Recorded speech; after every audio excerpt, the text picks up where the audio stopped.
હિમાલય છે એ નવો પહાડ છે અને વિંધ્યાચલ છે એ વધારે જૂનો પહાડ છે. એટલે એક ટાઈમ એવો હતો જ્યારે દક્ષિણ ભારત જુદું હતું. દક્ષિણ ભારત અને ઉત્તર ભારતના વચ્ચે સમુદ્ર હતો.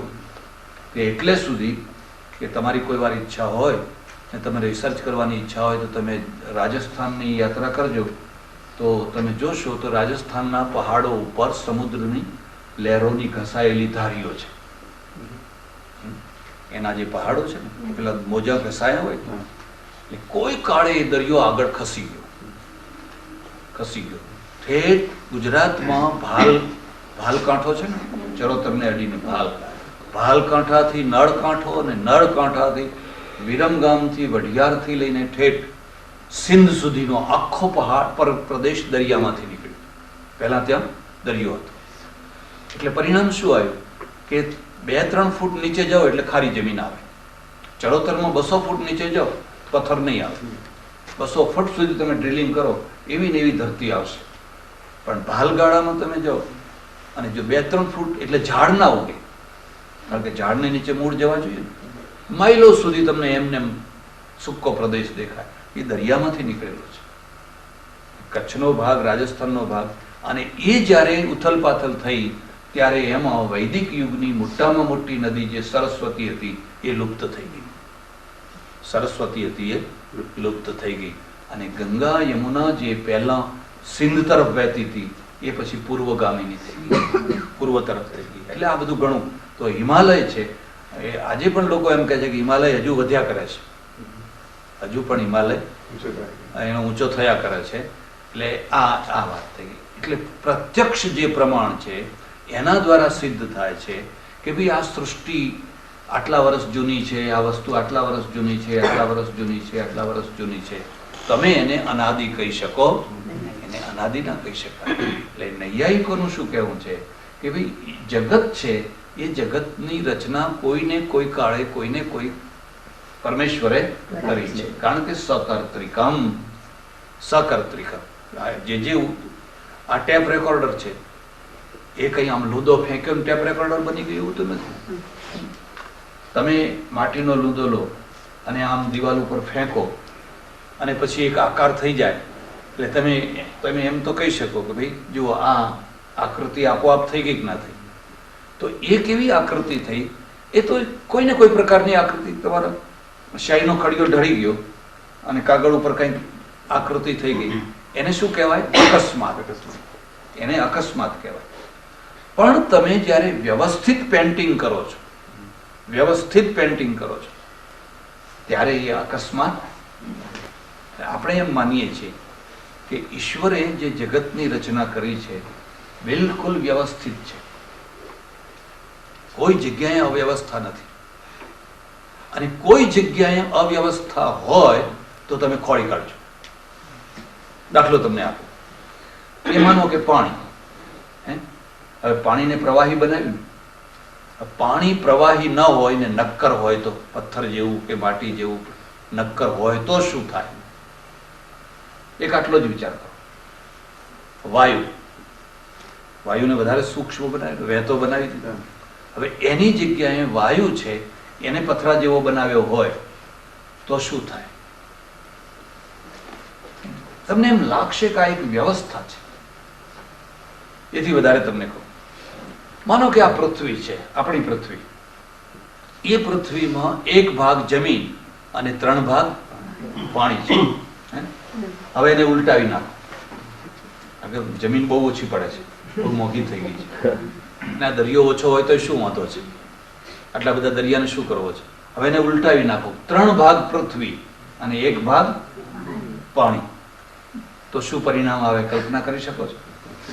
તો પરિણામ એ આવે કે આ 3 ભાગનું પાણી હોવા છતાં જે વાદળા બંધાય છે એ આ 1 ભાગની પૃથ્વીને બરાબર પહોંચી વળતા. તો હવે 3 ભાગ જો પૃથ્વી થઈ જાય અને 1 ભાગ દરિયો થઈ જાય તો એમાંથી જે વાદળા બંધાય તો આ લોકોને પીવાનું પાણી એ ના મળે. વનસ્પતિ તો ના રહે, પણ પીવાનું પણ પૂરતું પાણી મળે. એટલે આ 3 ભાગ ને 1 ભાગનું જે છે એ કોઈ બેલેન્સ બનાવેલી, એક વ્યવસ્થા બનાવેલી છે. જયારે થોડી વધારે વાત કરો, માનો કે તમે જો પૃથ્વીનો આકાર જુઓ ને તો ગોળ છે, પણ બિલકુલ ગોળ નથી. એને દડાનો ચારે તરફથી ગોળ સરખો એવો નથી, પણ થોડો લંબગોળ જેવો છે, અને એ એક તરફ થોડી ઝૂકેલી છે. એ સૂર્યના ચારે તરફે ફરે છે, એક તરફ સહેજ નમેલી છે. તમે એક દડો છે ને એને આમ રડાવો અને બિલકુલ ગોળ હશે તો એ સીધો રડી જશે, પણ એક જગ્યાએ જો એ વધારે હશે ને એક જગ્યાએ ઓછો હશે તો આમ ફરી જશે, કારણ કે પેલો નાનો ભાગ જેટલું ફરે એના કરતા પેલો મોટો ભાગ વધારે ફરે છે. હવે જો પૃથ્વીને આ રીતે બિલકુલ ગોળ બનાવી દીધી હોત તો શું થાત તમે કલ્પના કરી શકો છો? તો ઋતુઓ ના થાત. તો શિયાળો ઉનાળો ઋતુઓ ના થાત. કેમ ના થાત? કારણ કે બિલકુલ ગોળ છે અને પેલી નમેલી છે, એટલે એ આમ ગોળ ફર્યા કરે છે. એટલે તમને એમ લાગે કે આ એક પ્લાન છે. અને હવે જ્યારે આમ ફર્યા કરે છે એટલે ઋતુઓ થવાનું મૂળ કારણ શું છે? કે કોઈ ટાઈમે એ સૂર્યની નજીક જતી રહે છે અને કોઈ ટાઈમે સૂર્યથી દૂર જાય છે. અને સૂર્યથી જ્યારે દૂર જાય છે ત્યારે શિયાળો થઈ જાય છે, અને સૂર્યથી નજીક આવે છે ત્યારે ઉનાળો આવે છે. તમને એમ લાગે કે આ બધું પોઈન્ટસર ગોઠવેલું છે, વગર પોઈન્ટે ગોઠવેલું. થોડી વધારે વાત કરો. હવે માનો કે સૂર્ય છે એ 9 કરોડ માઇલ દૂર છે. એને આપણે 50 કરોડ નીચે, અરે 50 લાખ નીચે લઈ આવો, 8.5 કરોડ ઉપર ગોઠવી દો. હવે સૂર્યને જો તમે 8.5 કરોડ માઇલ ઉપર ગોઠવો, એનું પરિણામ શું આવે? આ તો બધા મરી જાય, ગરમ ગરમ ગરમ લાય થઈ જાય, કોઈ જીવિત ના રહેશે. તો 9 ની જગ્યાએ 9.5 કરોડ મૂકી દો તો બધું બરફ થઈ જાય, બધું બરફ થઈ જાય, પાણી બાણી બધું જામી જાય. એટલે શું થયું કે એને જ્યાં 9 કરોડના પોઈન્ટ ઉપર જ્યાં ગોઠવ્યો છે ત્યાં કોઈએ પોઈન્ટ વ્યવસ્થિત રીતે ગોઠવેલો છે. હવે આવું ચંદ્રનું, ચંદ્ર 2.5 લાખ માઇલ દૂર છે, 2.5 લાખ માઇલ દૂર છે.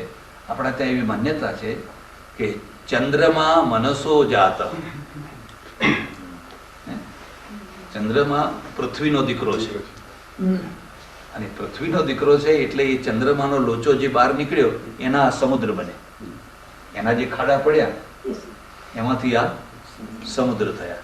પણ હવે માનો કે 2.5 લાખ માઇલ દૂર ચંદ્ર છે, એને તમે 50,000 નજીક લઈ આવો, શું થશે? કલ્પના કરી શકો છો?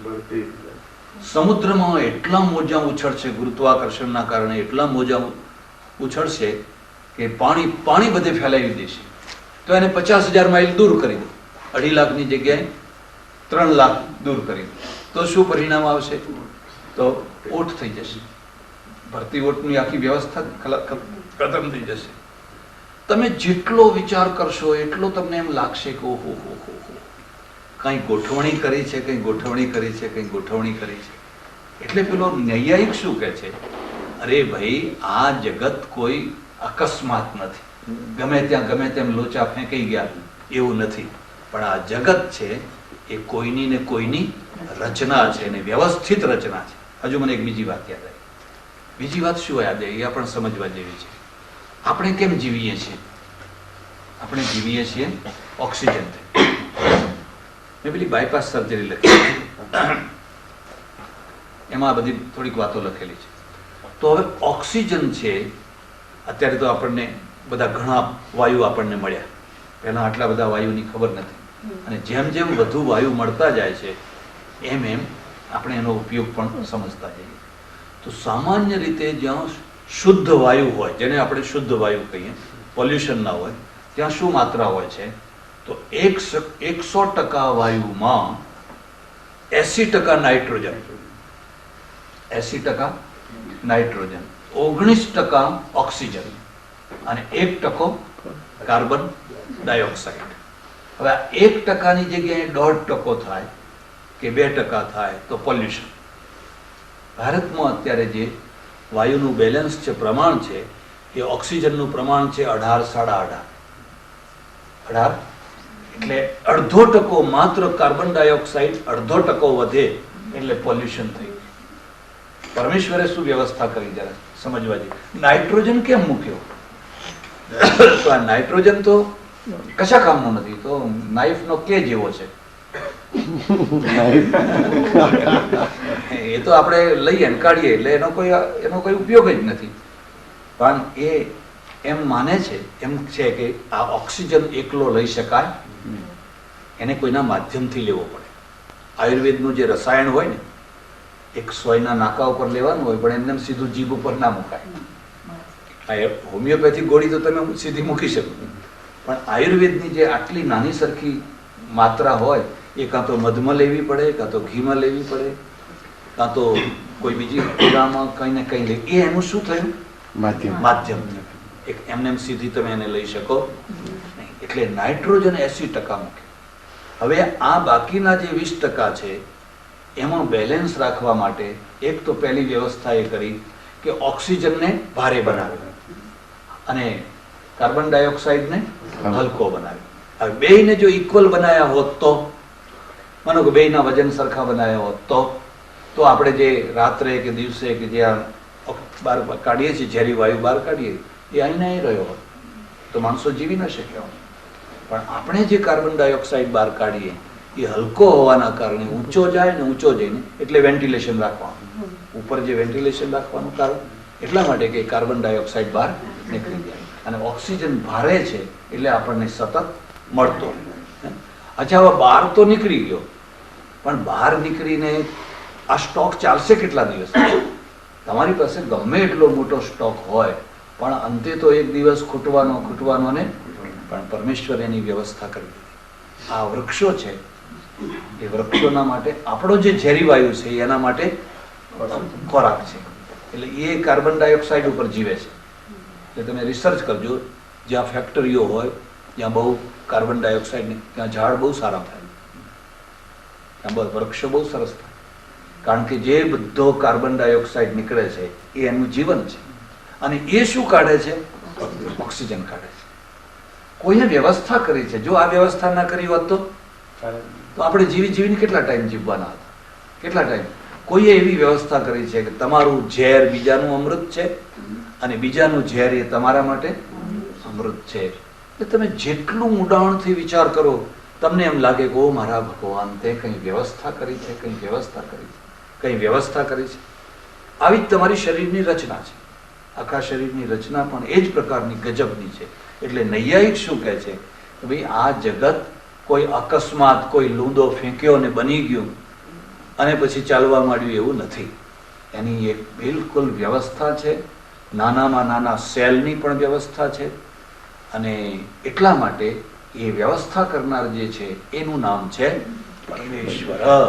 એક બીજી વાત, નૈયાયિકો શું માને છે કે કર્મના ફળની વ્યવસ્થા પણ પરમેશ્વર કરે છે. જૈનો, બૌદ્ધો કર્મવાદી છે પણ ઈશ્વરવાદી નથી. તો એ શું કહે છે કે કર્મના ફળ કર્મ પોતે જ આપે છે. એમાં વચ્ચે કોઈ ઈશ્વરની જરૂર નથી. કર્મના ફળ દાખલો આપે છે કે માનો કે તમારી પાસે 50-100 બકરા છે, ઘેટાં છે. સાંજે ચરીને આવ્યા, રબારી લઈ આવ્યો, પછી એના જે વાછડા હતા ને, બચ્ચા, એ બધા તમે છોડી મૂક્યા. તો જે વાછડું જે ઘેટાનું બકરાનું છે એ વાછડું એની પાસે જ જવાનું. 100માંથી એની માને ખોડી લેવાનું. તો જેવી રીતે આ વાછડું એની માને પાસે જાય છે, એવી રીતે કર્મ છે. એ કર્મ પણ જેણે કર્યું હશે એને જ ફળ આપવાનું. નૈયાયિકો કે અલ્યા પેલી માએ ચેતન છે અને વાછડું ચેતન છે, અને એના બેયના વચ્ચે એક કોમ્યુનિકેશન છે. એ તને ખબર નથી, પણ બેયના વચ્ચે એક લિંક છે. અને લિંકના કારણે એકબીજાને ઓળખી કાઢે છે અને ખોળી કાઢે છે. કર્મ તો જડ છે, કર્મ તો કોઈ ચેતન નથી, કર્મ તો જડ છે. અને બીજું શું છે, જરા દાર્શનિક રીતે આ વાતને સમજો. કર્મ જીવતું નથી રહેતું. માનો કે તમે અત્યારે એક કર્મ કર્યું, એક કીડી મારી નાખી, માનો એ કર્મ થયું. હવે કર્મ ખતમ થઈ ગયું, ક્રિયા પૂરી થઈ ગઈ. હવે એ 10 વર્ષે, 20 વર્ષે, 100 વર્ષે એનું ફળ એ કર્મ છે ક્યાં તો હવે આપવાનું હતું?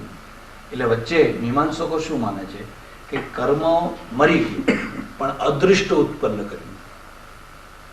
અદૃષ્ટ ઉત્પન્ન કર્યું. અદૃષ્ટ એટલે શું કે એક કાર્ડ ઉત્પન્ન થઈ ગયું. એક કાર્ડ ઉત્પન્ન થઈ ગયું અને કાર્ડ કાયમ તમારા પાસે સ્ટોરેજમાં રહેવાનું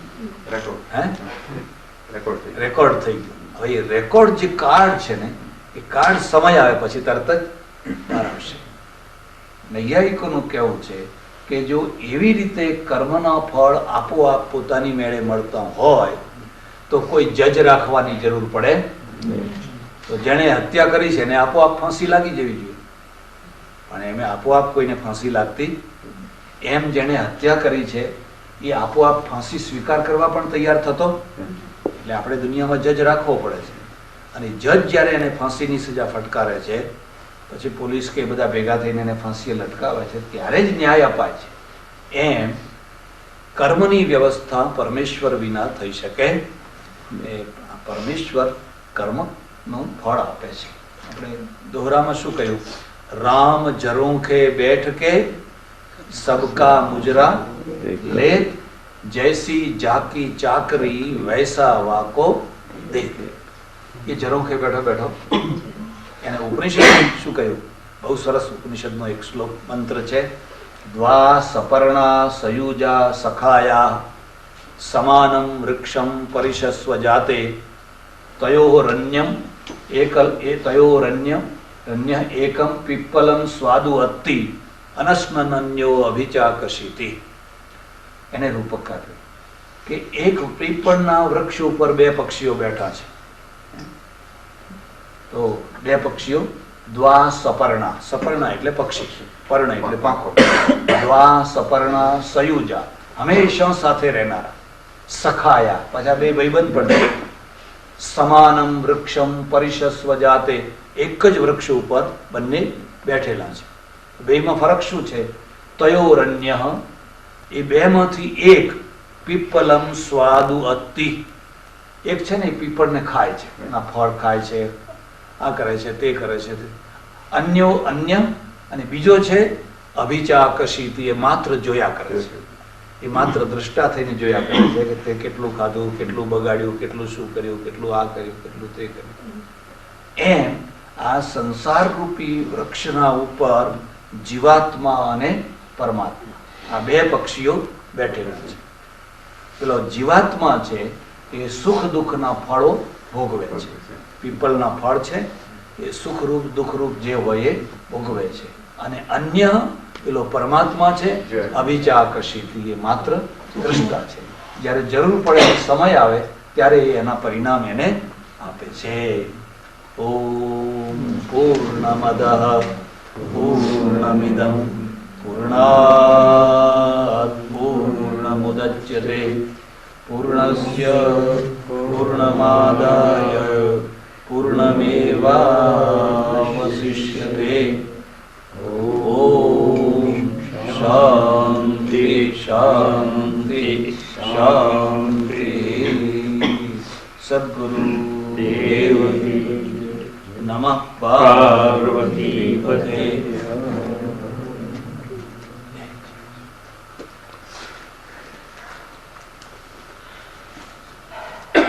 આ ન્યાય દર્શન છે બહુ મહત્વનું છે. ખરેખર ઈશ્વરવાદનું રક્ષણ આના દર્શન કરે.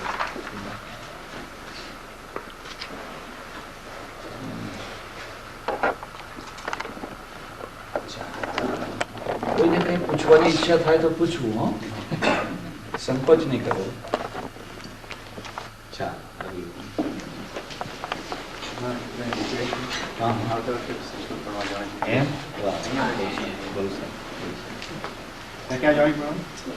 પૂના.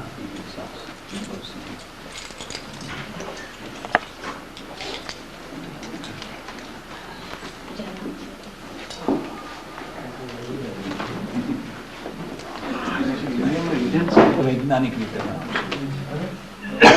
ભારતમાં જે ભણાવવાની પદ્ધતિ છે એ જૂની પદ્ધતિ છે. પૂનામાં જે ભણશે એ વધારે સરળતાથી ભણશે. અમે બધા જે ભણ્યા ને એ જૂની પદ્ધતિ.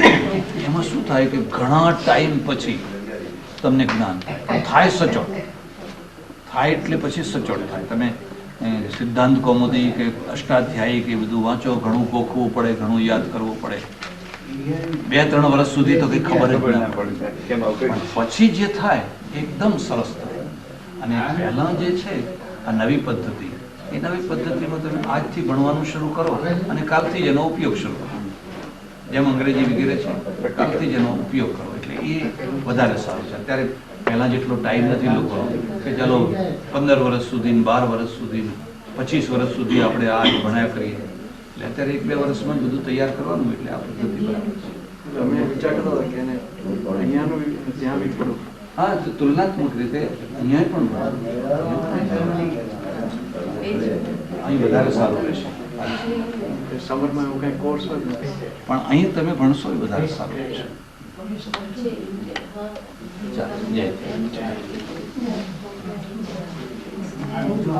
બધું સમજાય છે ને બરાબર? પૂર્વ ભૂમિકા હોય ને, પૂર્વ ભૂમિકા પણ એ એટલી સરળ લેંગ્વેજ છે કે એટલે કોઈને પણ ના એટલે હું પેલા સમજાય. લૌકિક દ્રષ્ટાંતો આપું ને, ઉદાહરણો, એટલે લોકોને તરત ખ્યાલ આવી જાય. એ છે એ બધામાં પણ ઇટ્સ નોટ કે પેલું अच्छा है और इसका मतलब जानते हैं ना क्या? सुरेंद्र जी? क्या? मुझे मेरी चाहिए है ना? यस, आपकी फिल्म चाहिए. नहीं सुरेंद्र जी ने जल्दी से हाँ नहीं बोला. मैंने कहा मैं इसको पक्का करवा लूं. आप लोग सब साक्षी हैं. बहुत फाइन तरह नहीं नहीं, इन्होंने तो इतना बस काम बस मैं थोड़ा बाहर वाला इनको देना.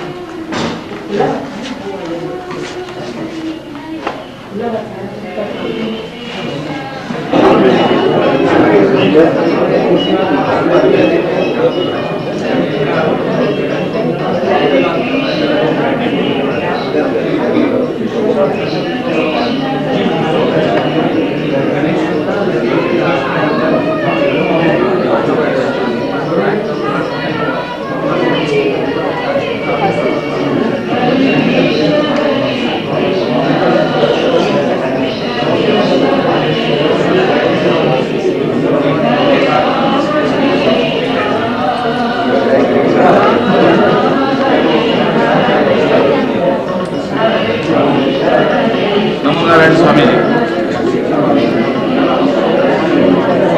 मुझे विश्व प्रकाश के बहुत छोटा सा संगीत की सेवा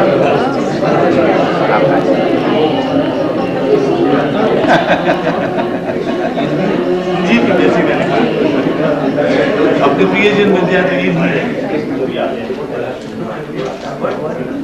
सत्यनारायण जी हैं, डायरेक्टर इनको सारे एयर इंडिया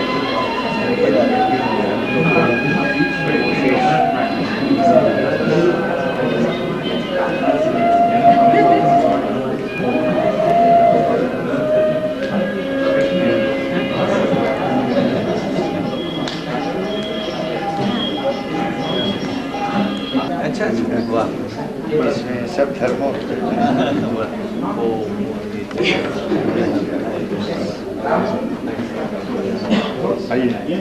सब धर्मों का એમને બતાવ્યું હતું બધું ડિઝાઇન પતરી ઉપર. इन्होंने हमारे भवन के लिए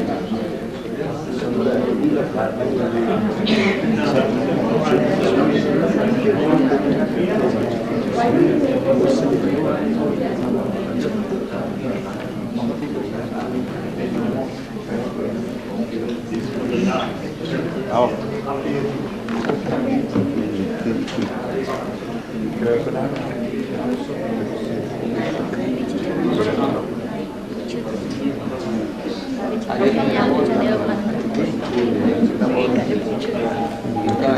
And understanding that when a person, a lady or a girl or a woman is in trouble, when they tie this thread to the man or a boy or whoever it is, not necessarily her blood brother, to anyone, it's a binding on him to protect to go for protection of this girl, this lady, whenever she is in trouble, not abusing or misusing the relationship between them.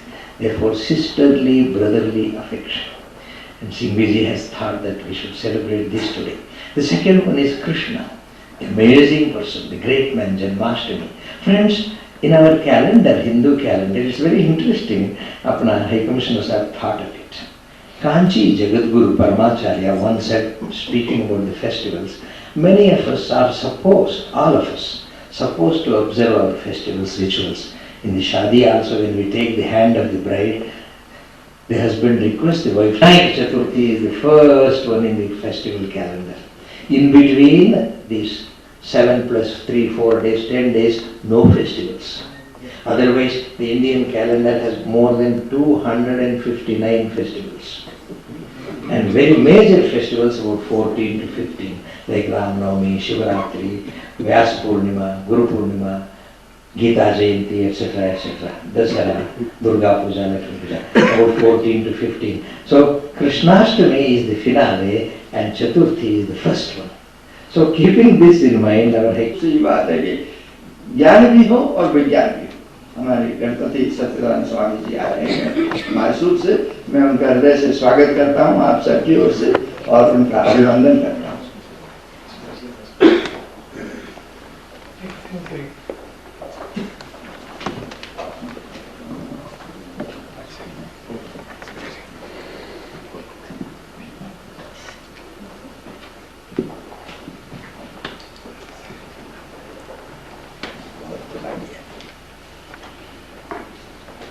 ज्ञान और विज्ञान के इस समागम का तात्पर्य है कि जीवन बटा हुआ नहीं है, उसमें सब कुछ चाहिए। और ज्ञान और विज्ञान के रक्षाबंधन की जो कल्पना उन्होंने की, वो आज हमारे अपने समय में महात्मा गांधी ने इस कल्पना को बहुत सुंदर रूप दिया।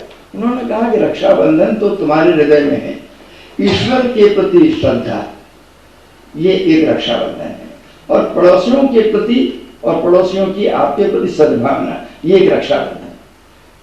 गांधी जी में एक अद्भुत क्षमता थी कि वो बिल्कुल कहीं से स्वर्ग से बाल उतार के लाते थे और उसको धरती पर स्थापित कर देते थे अपने साथ।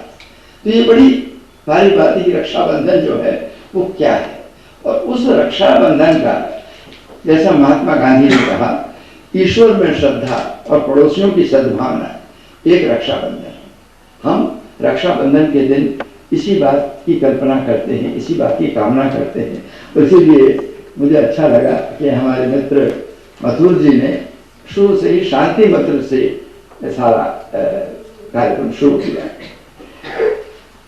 एक बात है कि कृष्ण के बारे में जितना कुछ कहा जाए कम है। कृष्ण का तो जीवन एक महाकाव्य है, इतना बड़ा एक महाकाव्य कि जिसको एक सीमा में बांधना अत्यंत कठिन है। किंतु एक छोटी सी दो पंक्तियां हैं जो वंदे मातरम के रचयिता हमारे बंकिम चंद्र जी, जिन्होंने वंदे मातरम की रचना की, उन्होंने कृष्ण के बारे में जो कहा वो मैं विशेष रूप से कहना चाहता हूँ, क्योंकि राष्ट्रीयता से वह और उनका चरित्र भी जुड़ा हुआ है।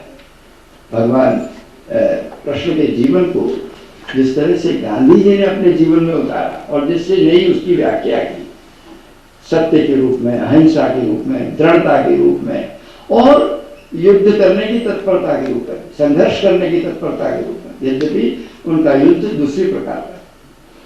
बंकिम चंद्र जी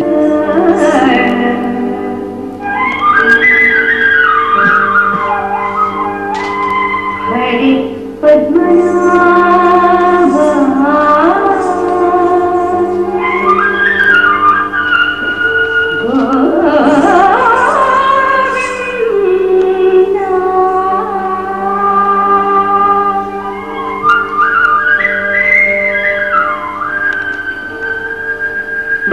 Shri Vaikuntha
गोपाल मुरारी कृष्ण कृष्ण सबके सहारा गणपति जगवंदन गाए गणपति जगवंदन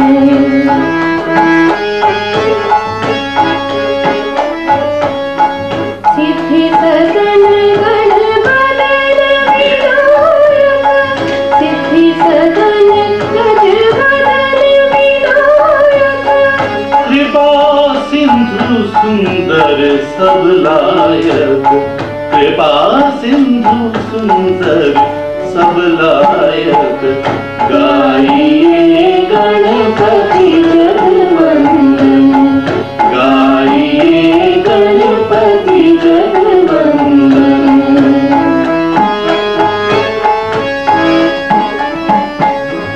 मुदक प्रिय मुद मंगलदाता मुदक प्रिय मुद मंगलदाता विद्यावारिधि बुद्धि विधाता विद्यावारिधि बुद्धि विधाता गाइए गणपति जगवंदन गाइए गणपति जगवंदन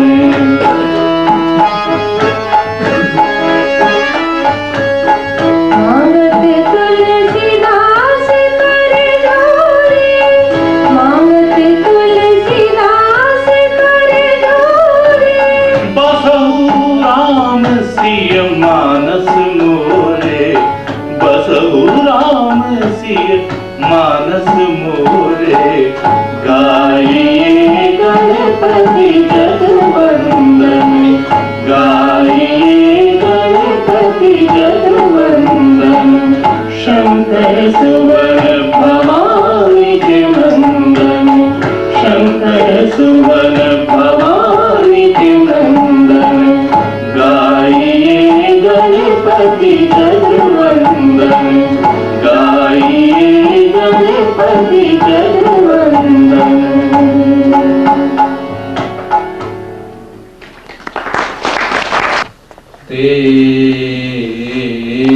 तेज से भारत की आजादी के बाद इंग्लैंड में शायद पहली बार ही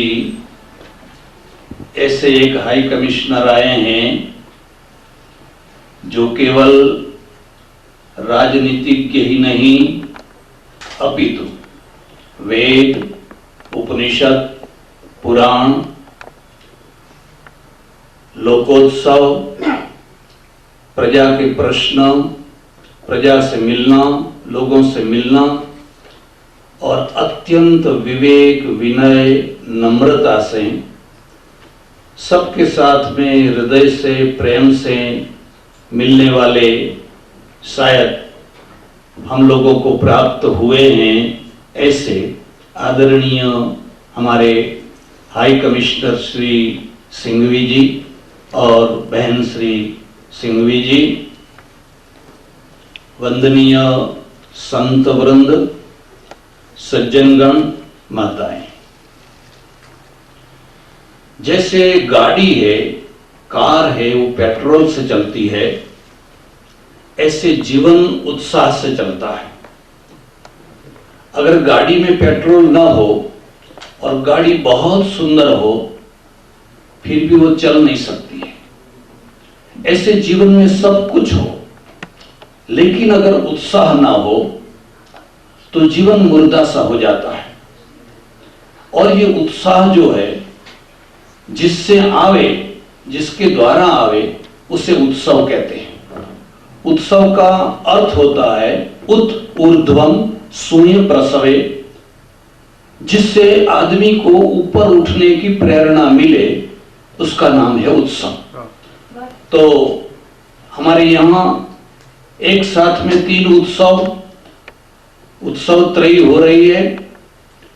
आपको शायद पता ही होगा कि हमारे यहाँ उत्सव के भी 3 भेद हैं।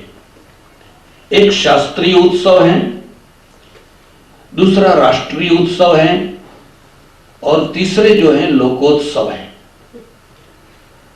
मानिए कि ये रक्षाबंधन है, उसके 2 भाग हैं।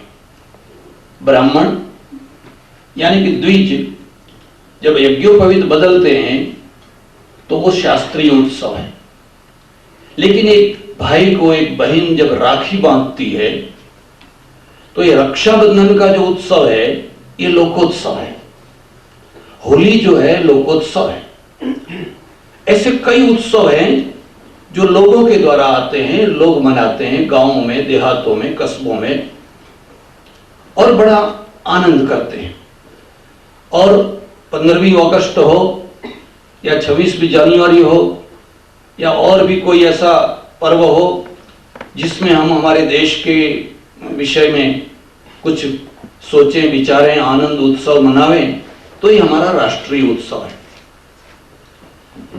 प्रजा जब राष्ट्र प्रेमी होती है, राष्ट्रवादी होती है, तभी राष्ट्रीय उत्सव जमते हैं। अगर प्रजा में राष्ट्रवाद नहीं है या कम है तो 1000 प्रयत्न करने पर भी राष्ट्र उत्सव ठीक से नहीं जमते। प्रजा में लोकोत्सव के लिए कुछ करना नहीं पड़ता है। लोग अपने आप, आपको आश्चर्य होगा, 365 दिनों में 400 के ऊपर उत्सव है। माने हम चाहे तो रोज उत्सव मना सकते हैं, लेकिन रोज तो मना नहीं सकते। हर रोज की जो चीज है वो नॉर्मल बन जाती है। तो ये हमारे धार्मिक उत्सव भी हैं, राष्ट्रीय उत्सव भी हैं और लोकोत्सव भी है। उत्सव में क्या होता है? उत्सव में गाना, बजाना, नाचना, अच्छा अच्छा खाना, ये उसका स्थूल रूप है, ऊपर का रूप है। और उसकी भीतर की जो प्रेरणा है, मैसेज है, संदेश है, ये इसका आत्मा है। एक छोटी सी बच्ची, और मुझे सुनकर के बड़ा आनंद हुआ कि ये गयाना से आ रही है, कितना सुंदर नृत्य कर रही थी। मैं आपको एक खास बात कहता हूं, आप जिंदगी में गंभीर होना, सीरियस होना, रिजर्व होना, लेकिन ऑफिस में अपनी दुकान पर, अपनी पेड़ी पर, आप जब अपने बच्चों के साथ मिलते हैं, अपने घर में मिलते हैं या कोई उत्सव में भाग ले रहे हैं, कभी रिजर्व नहीं होना। अरे उत्सव है, कोई भांगड़ा कर रहा है और आप खुद नहीं नाच सकते तो कुछ नहीं है, कम से कम नाचने का आनंद तो लीजिए। यहां भी आप मुंह लटकाए बैठे हुए। एक बच्ची अपनी कितनी कला रख रही है, कितनी उसकी भंगिमाएं हैं, क्या क्या है। आपको शायद पता होगा, जवाहरलाल जी खुद नाचने लग जाते थे। यहाँ रानी जो है वो रानी भी कभी कभी डांस में शामिल हो जाती है। हमारे यहाँ आदिवासी लोग जो है वो तो रोज नाचते हैं, रोज नाचते हैं। मैं आपको ये कहूं कि सारी दुनिया की सब प्रजा नाचती है। और जो भारत में हम ऊपर के लेवल में जाते हैं, हमारा जीवन जो है बनावटी हो जाता है। हम सहज जीवन नहीं जी सकते, हम नॉर्मल जीवन नहीं जी सकते। हमारे जीवन में एक बोझ आ जाता है, एक भार आ जाता है, और हमेशा हम उस भार में दबे रहते हैं। अगर कोई हमको देख लेगा तो, अगर कोई हमको कुछ कहे, हमेशा सीरियस बने रहते हैं। एक सेठ की दुकान में मुझे जाना हुआ तो मैंने देखा आधा घंटे तक वो हंसता नहीं है, बोलता नहीं है, यूं बैठा हुआ है। मैंने कहा क्या बात है, तुम्हारे नौकर हंस रहे हैं, एक बीड़ी में आधी आधी बीड़ी पी करके एक दूसरों को आनंद कर रहे हैं, गालियां दे रहे हैं, गम्मत मजा उड़ा रहे हैं, और तुम कुछ बोलते नहीं हो, तुम हंसते नहीं हो, क्या हुआ है? कि क्या कहें महाराज, हम सेठ हुए हैं और सेठ को तो हमेशा सीरियस होना चाहिए। मैंने कहा गलत बात है, कृष्ण कभी सीरियस नहीं थे।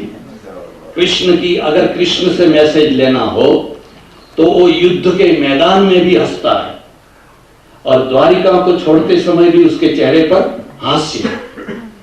आपने कभी भगत सिंह से प्रेरणा ली, जो फांसी के तख्ते पर भी हंस रहा है? हंसने की जगह पर तो सब हंसते ही हैं, लेकिन जो फांसी के तख्ते पर चढ़ रहा है उस समय भी वो कह रहा है भारत माता की जय। तो सोचिए कि उसके भीतर में क्या होगा। हम उत्सव मनाने के लिए एकत्रित हुए हैं और एक छोटी सी बच्ची इतना सुंदर नृत्य कर रही है, इतना सुंदर नृत्य कर रही है, गाने वाले इतना सुंदर गा रहे हैं। हमारे यहाँ एक ऐसा मानना है कि अगर आप गावे नहीं तो कुछ नहीं, लेकिन कम से कम मत्था तो हिलाओ, ऐसा थोड़ा सा ऐसा तो करो। अगर आप ऐसा भी नहीं करते हैं तो इसका मतलब है कि आप जो है उत्साह में नहीं है, आपको उत्साह नहीं आ रहा है, आप उत्साह का मतलब नहीं समझ रहे। एक दूसरे को जिंदगी में सबसे बड़ा भार जो है, बोझ है, वो निराशा का है, हताशा का है, हिमालय का नहीं। हिमालय को उठाना आसान है, अगर चाहे कोई आदमी तो हिमालय को उठा सकता है, लेकिन अगर उसकी जिंदगी में निराशा आ गई, हताशा आ गई, बार बार की निष्फलता के द्वारा, फिर वो हताशा को, निराशा को उठाना बहुत कठिन है। और जो आदमी निराशा में दबा हुआ है, हताशा में दबा हुआ है, उसी को उठाने के लिए ये उत्सव है। उसी को उठाने के लिए तो उठ। और क्यों हिम्मत हारता है? देखो आगे बहुत से चांस है, पता नहीं कल क्या होगा, तो निराश मत हो। हम ये दिवाली का उत्सव हो, चाहे रक्षाबंधन का उत्सव हो, चाहे और कोई उत्सव हो, चाहे ईद का उत्सव हो, चाहे सिख भाइयों का उत्सव हो, एक प्रेरणा देने के लिए, एक मैसेज देने के लिए आता है। और आपको मैं दूसरी बार भी इस चीज को कहता हूं, जीवन को इतना रिजर्व ना बनावें, इतना रिजर्व ना बनावें कि अपने आप में एक भार रूप हो जाए।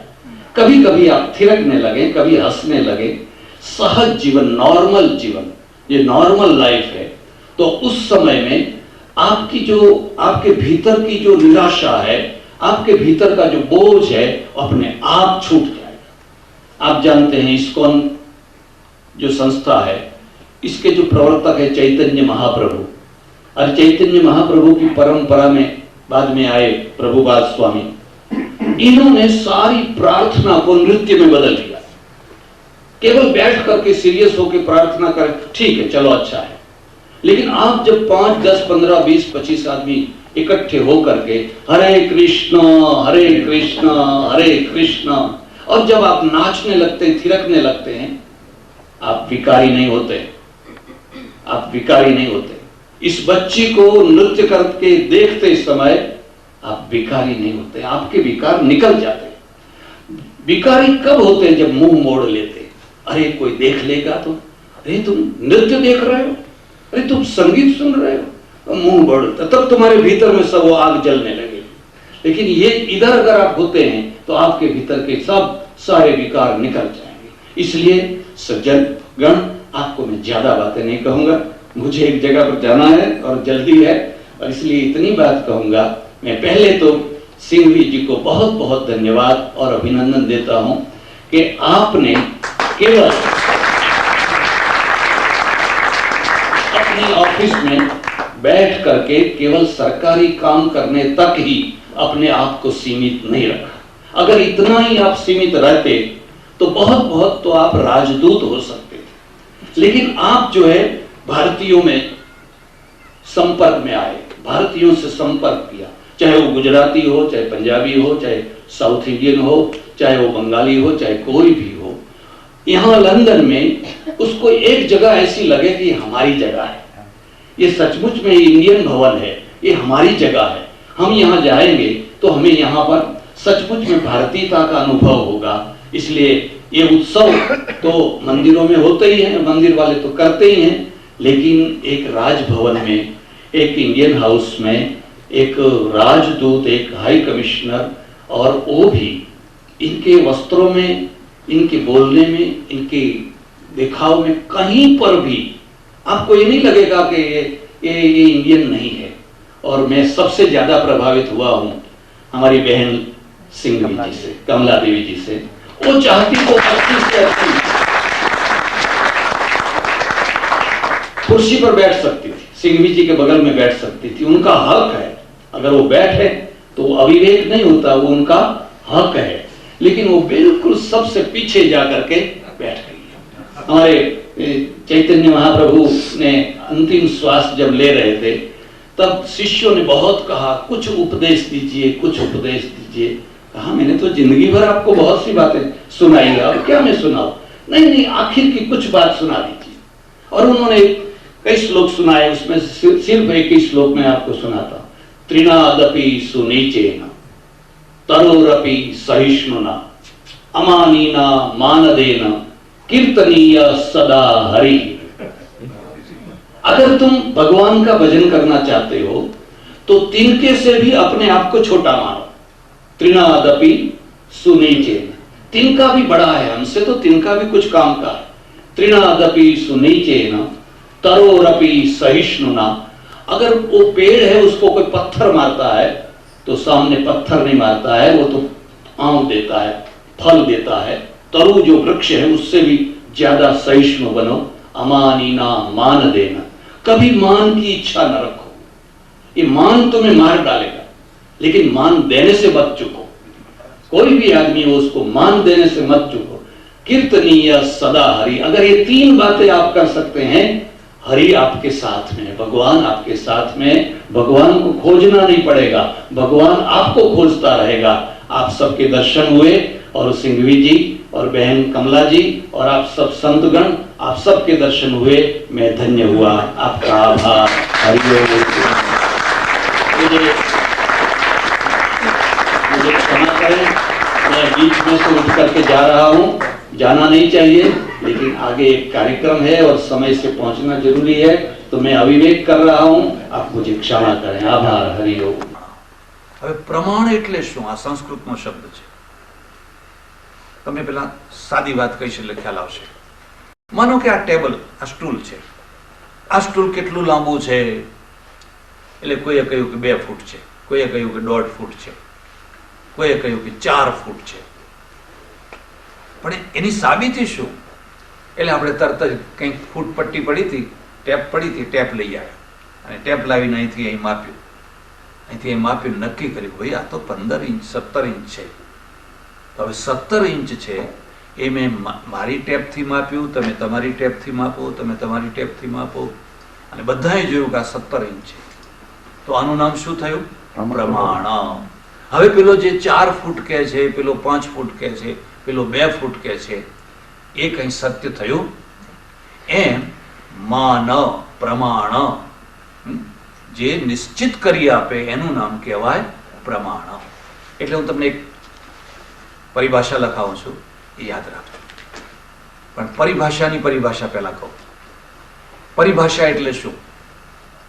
ભાષા એટલે બોલવું, ભાષા એટલે બોલવું, અને પરિભાષા એટલે પરિતઃ સર્વતઃ સમ્યક પ્રકારેણ આલોચ્ય વિચાર્ય પ્રવક્તવ્યમ ઇતિ પરિભાષા. પરિ ઉપસર્ગ છે અને એનો અર્થ થાય છે સારી રીતે સચોટ રીતે બોલવું, એનું નામ પરિભાષા. તો આપણે ઘણું એવું બોલીએ છીએ જે સચોટ નથી હોતું. કોઈએ પૂછ્યું કેટલા વાગ્યા છે, એટલે કોઈએ જવાબ આપ્યો કે 11 વાગ્યા હશે. હવે 11 વાગ્યા હશે કે 10 વાગ્યા હશે કે 8 વાગ્યા હશે, એ ભાષા છે, પરિભાષા નથી. તો કોઈએ ઘડિયાળમાં જોયું અને ઘડિયાળમાં જોઈને કહ્યું ભાઈ 9:56 થઈ છે, આનું નામ પરિભાષા. કારણ કે તમે પ્રમાણપૂર્વકની વાત બોલ્યા, એનું નામ છે પરિભાષા. અને પેલું જે મનમાં આવ્યું, જેમ આવ્યું, એ આશરે બધું જે બોલી દીધું, એ તો છે ભાષા. તો આ પરિભાષા લખજો. લક્ષણ પ્રમાણાભ્યામ વસ્તુ સિદ્ધિ, સંસ્કૃતમાં છે, જેવું આવડે એવું લખ્યું તમે. લક્ષણ પ્રમાણાભ્યામ વસ્તુ સિદ્ધિ નહીં પ્રતિજ્ઞા માત્રેણ. એનું ગુજરાતી કહું, નીચે લખી દેજો કૌંસમાં. નહીં પ્રતિજ્ઞા, પ્રતિજ્ઞા માત્રેણ.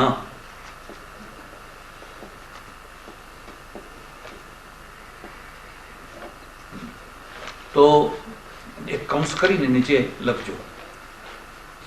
જે વસ્તુની સિદ્ધિ થાય છે એ કેવી રીતે થાય છે? પહેલા એનો શબ્દાર્થ જ લખાવું છું, પાછું એનું વિવેચન કરવું પડશે. લક્ષણ અને પ્રમાણના દ્વારા, લક્ષણ અને પ્રમાણના દ્વારા વસ્તુની સિદ્ધિ થાય છે. બોલવા માત્રથી નહીં. પ્રતિજ્ઞા એટલે બોલવું, બોલવા માત્રથી નહીં.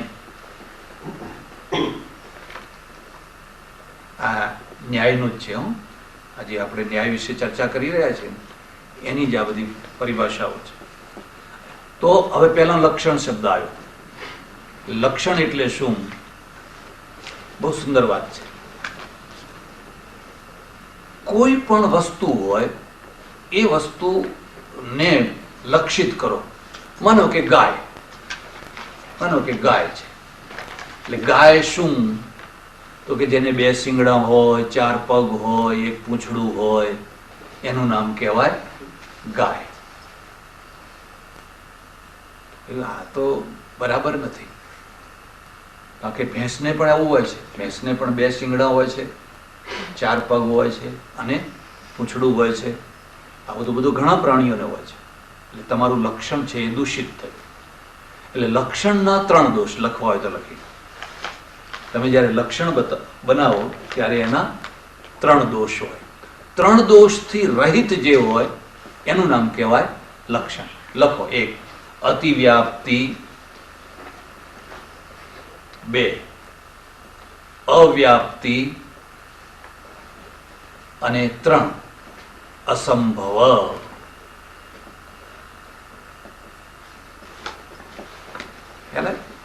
હવે કોઈ એવું કહ્યું કે ભાઈ જેને 2 શિંગડા હોય એનું નામ કહેવાય ગાય, તો ભેંસમાં પણ એ લક્ષણ જશે, તો એનું નામ શું કહેવાય? અતિવ્યાપ્તિ. તો ગાયમાં જશે ને ગાયની સાથે સાથે ભેંસમાં, હરણમાં જે શિંગડા વાળા હશે એ બધામાં એ લક્ષણ ચાલ્યું જશે. એક માણસને કહ્યું કે જાઓ ભાઈ 2 ગાયો લઈ આવો. તો કે હું કેવી રીતે મને ખબર પડે કે જેને 2 શિંગડા હોય એનું નામ ગાય? તો એ તો ભેંસ લઈ આવ્યો. અરે તું ગાય લેવા મોકલ્યો તો તું ભેંસ લઈ આવે, પણ તમે કહ્યું હતું ને કે 2 શિંગડા હોય એનું નામ ગાય, તો આને 2 શિંગડા છે. તે લક્ષણ શું થયું? અતિવ્યાપ્ત. અતિવ્યાપ્ત એટલે શું? લક્ષ્ય દેશમાં રહીને અલક્ષ્ય દેશમાં પણ ચાલ્યું જાય ત્યારે એને અતિવ્યાપ્તિ કહેવાય. તો બીજું અવ્યાપ્તિ. અવ્યાપ્તિનો અર્થ શું થાય? કે માનો કે તમે કહ્યું કે ભાઈ ગાય કોને કહેવાય? એટલે કોઈએ કહ્યું કે જેને 2 પાંખો હોય એનું નામ ગાય. અથવા એમ માનો કે કોઈએ એમ કહ્યું કે 2 પાંખો છે એ અસંભવમાં આવશે, પણ કોઈએ એમ કહ્યું કે ભાઈ ગાય કોને કહેવાય? તો કહ્યું કે જેને 2 પગ હોય. અથવા જેને એમ કહ્યું કે લાલ રંગ, 2 શિંગડા હોય, 4 પગ હોય, પૂંછડું હોય અને લાલ રંગ હોય. લાલ રંગ હોય તો શું થશે કે લાલ રંગવાળી ગાયમાં તો એ લક્ષણ જશે, પણ સફેદ રંગની ગાય હશે કે કાળા રંગની ગાય હશે એમાં એ લક્ષણ જશે. તો લક્ષ્યના એક દેશમાં જાય અને એક દેશમાં ન જાય એને અવ્યાપ્તિ કહે. માણસ કોને કહેવાય? તો કે જેનો ગૌર વર્ણ હોય એને માણસ કહેવાય. તો ગૌર વર્ણ વાળા હશે એમાં તો જશે ને, જે કાળા વર્ણ વાળા હશે એમાં જશે, એટલે એને અવ્યાપ્તિ કહેવાય. અને અસંભવ કોને કહેવાય? કે લક્ષ્યમાં લક્ષણ જાય જ નહીં. ગાય કેવી હોય? તો કે જેને 2 પાંખો હોય. જાઓ ગાય લઈ આવો 2, અને પેલો ફરે પણ ક્યાંય 2 પાંખો વાળી ગાય એને મળે, એને અસંભવ કહેવાય. એટલે પહેલા તમારે જે વસ્તુની સિદ્ધિ કરવી હોય એનું લક્ષણ બનાવવાનું. આ તો મેં ઉદાહરણ આપ્યું. હવે આમાં આ દાર્શનિકોને સિદ્ધિ શું કરવાની છે? માનો કે ઈશ્વરની સિદ્ધિ કરવાની છે, તો ઈશ્વરનું લક્ષણ બનાવો. ઈશ્વર એટલે શું? તમને જે ઠીક લાગે તમારો જેવો ઈશ્વર હોય એવું લક્ષણ. જીવાત્માની સિદ્ધિ કરવાની છે, જીવાત્મા એટલે શું? તમે એનું લક્ષણ બનાવો. જગતની વાત કરવાની છે તો જગતનું લક્ષણ બનાવો. એટલે પહેલા લક્ષણ બનાવવાનું. અને લક્ષણ કેવું હોવું જોઈએ? અતિવ્યાપ્તિ, અવ્યાપ્તિ અને અસંભવ દોષથી રહિત હોવું જોઈએ. ચાલો લક્ષણ બનાવ્યું તમે, પછી એમાં પ્રમાણ આપો. એટલે પ્રમાણ આપો એટલે પ્રમાણનો નિર્ણય કરવાનો. તો પ્રમાણ 4 છે, લખવા હોય તો લખી દીધું. થોડો કંટાળો આવશે પણ ગભરાશો નહીં, આ તો કેવું ક્લાસિકલ છે ને, એટલે પછી ધીરે ધીરે ધીરે ધીરે એકવાર આ બધું બરાબર મગજમાં બેસી ગયું તો તમને બહુ સરળ થઈ જશે. વિચારો કરવામાં, વાત કરવામાં, નિર્ણય કરવામાં બહુ તમને ઈઝી થઈ જશે. તો પ્રમાણો 4 છે. પ્રત્યક્ષ, 2 અનુમાન, 3 ઉપમાન અને 4 શબ્દ. આપણે પ્રત્યક્ષ જોઈએ છીએ એ પ્રત્યક્ષ અનુમાન છે. આ રૂમાલ છે, હવે આ રૂમાલ છે એને કઈ સિદ્ધ કરવાનું હોય તો પ્રત્યક્ષ દેખાય જ છે. પણ તમને નવાઈ લાગશે કે પ્રત્યક્ષ દેખાતી વસ્તુને પણ સિદ્ધ કરી શકાય નહીં. ઘણી વાર અમારે ત્યાં એક બહુ મોટા પંડિત હતા, વિજ્ઞાન માર્તંડ એનું નામ, કાશીમાં. એનું નામ જ વિજ્ઞાન. એટલો પ્રતિભાશાળી પણ ખલનાયક. ખલનાયક નો અર્થ સમજે? ખલનાયક નો અર્થ શું થાય? કે બુદ્ધિનો દુરુપયોગ કરે. તમારી પાસે શક્તિ છે પણ શક્તિનો તમે દુરુપયોગ કરો છો, એટલે ધીરોદાત્ત નાયક નથી થઈ શકતા. એનું કામ શું? કોઈ પણ જગ્યાએ કોઈનું કોઈ મોટા મહામંડલેશ્વર, જગતગુરુ ફલાણા આવ્યા હોય, એનું પ્રવચન હોય, ત્યાં પહોંચી જવાનું, બેસવાનું. પછી અડધી સભામાં ઊભા થઈ અને એને સંસ્કૃતમાં પડકાર આપવાનો, તમે આ ખોટું બોલો છો, તમે આ સાચું બોલતા. અને એટલો મોટો પંડિત સંસ્કૃતમાં ધાડ ધાડ ધાડ ધાડ ધાડ છંદ બનાવીને વાતો કરે. એટલે પેલો તો બિચારો ગભરાઈ જ જાય કે આ વચ્ચે ના આવે તો, એટલે પેલા એની પૂજા કરી લે. તમને ખબર પડી? પૂજા કરીને અર્થ સમજે? એને દાન દક્ષિણા જે જોઈતું હોય એ આપી દે, પછી કઈ વાંધો આવે. આ માણસ એકવાર આગ્રા પહોંચ્યો અને આગ્રામાં ત્યારે આર્ય સમાજનું જોર, અને આર્ય સમાજ વાળાની બધી સભા ચાલે, એમાં આણે ચેલેન્જ આપી દીધી કે શાસ્ત્રાર્થ કરશું, તો કે કરશું, પેલા નહીં જોર ને આ નહીં જોર. તો હવે આગળ મોટી સભા ભરાયેલી છે, એના સ્ટેજ ઉપર બધા બેઠેલા છે. એટલે પેલા એ પૂછ્યું, તમારો પક્ષ શું છે? તમે કયો પક્ષ લઈને આવ્યા છો? એટલે એને જવાબ આપ્યો, મારો પક્ષ તમે જે કહો એનાથી ઉલટો મારો પક્ષ. તમે જે બોલો ને એનાથી ઉલટો મારો પક્ષ. કેટલી ખુમારી હોય ત્યારે આવું બોલી શકાય. પેલો આર્ય સમાજનો પંડિત પણ બહુ મોટો વિદ્વાન અને ચતુર હતો. એણે કહ્યું, ત્યારે આ લાઇટ નહીં બધી, એણે કહ્યું કે આ ટેબલ ઉપર જે લેમ્પ પડ્યો છે, દીવો લેમ્પ, એ લેમ્પ છે એવો મારો પક્ષ છે. એ પેલા વિજ્ઞાન માર્તંડે કહ્યું, બહુ સારું, મારો પક્ષ છે કે લેમ્પ જેવી કોઈ વસ્તુ જ નથી, મારો પક્ષ લેમ્પ નથી એવો છે. હવે આખી સભા પેલા લેમ્પને જુએ છે. 7 દિવસ શાસ્ત્રાર્થ ચાલ્યો, 7 દિવસ. અને 7મા દિવસે સિદ્ધ કર્યું કે લેમ્પ સિદ્ધ થતો નથી. અહીં ટેબલ ઉપર લેમ્પ છે એવું સિદ્ધ થતું. તો કેટલી મોટી પ્રતિભા હશે, તમે વિચાર કરો.